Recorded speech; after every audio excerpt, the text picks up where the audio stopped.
everyone, it's Haley, and today I'm going to be doing a spoiler-free review for Unhinged by A.G. Howard. So this review will be spoiler-free as long as you have read Splintered, which is the first book in this trilogy. So if you haven't read this yet, then go and read it and then come back and watch this.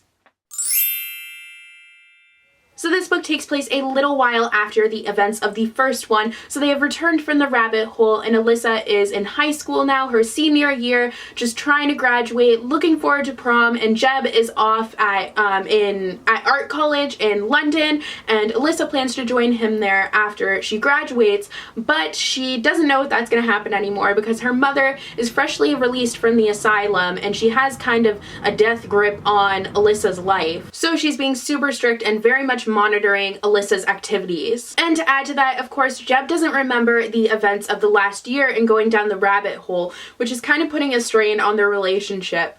And of course, to make matters worse, Morpheus shows up at her high school, pretending to be the new exchange student and constantly trying to badger her and entice her into going back to Wonderland. So Alyssa is torn between staying in the human realm and endangering those she loves and going back to Wonderland and endangering herself for the sake of everyone else. The writing of this one wasn't as good as the first one. The first one had a real whimsical element to it. It was very much reminiscent of Carol's Wonderland, and I loved that. And this one I felt like kind of fell flat in that respect. I thought it was very juvenile, and I'll get more into that later, but I just kind of wish that it had been a little bit more of the Wonderland that I had seen in the first one.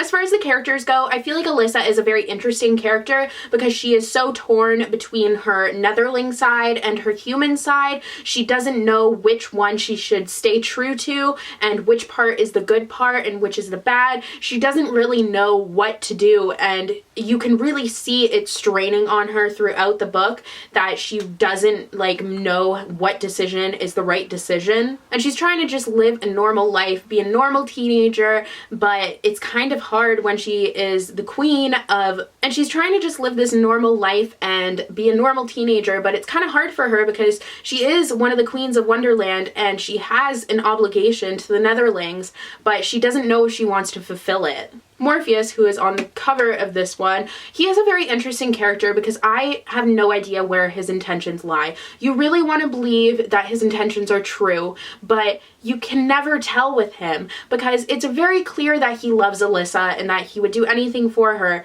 but at the same time he doesn't act like that. I feel like he doesn't know how to express his love because he feels like if he does, then he's going to be vulnerable and he doesn't want to be in that vulnerable position. So I think that's why he is kind of made out to be this morally ambiguous character. He'll do things and you think they're good, but then you realize that everything is a lie, and he's just very deceitful and confusing, so I really don't know how I feel about him. I did like the side that you got to see of him in this book, but that being said, I really don't know if I'm Team Jeb or Team Morpheus. I don't really think I'm a team. I think I'm Team Alyssa.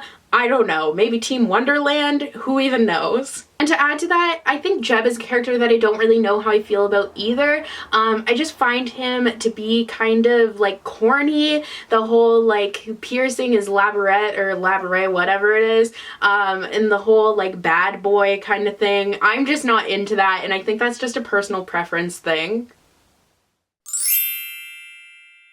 As far as the plot, that was definitely the most disappointing part for me. I just wanted more. I found this one to be super juvenile, like I've said, and it was just all the parts that I didn't like of the first one. So I think if you're younger, you would really enjoy this one because it does have that whole kind of high school vibe, kind of that whole cliche thing with the prom and the graduation and all that stuff.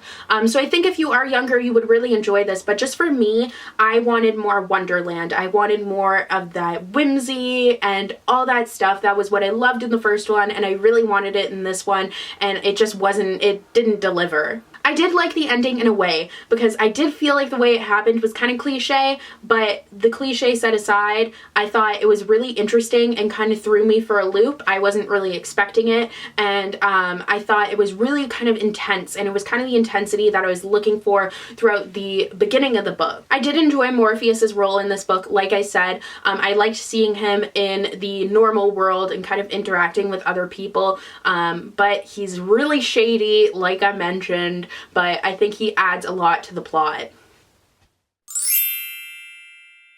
So overall, I ended up giving this book a 3.5 out of 5 stars. I give the first one, I think, a 4.5 or a 5, so there's a big difference between my feelings on the first one and the last one, but don't worry, because a lot of you are freaking out about this. I do plan on reading Ensnared, which is the last book. I've heard that it's amazing, and I think that in that one I'll be getting a little bit more of the Wonderland that I'm looking for.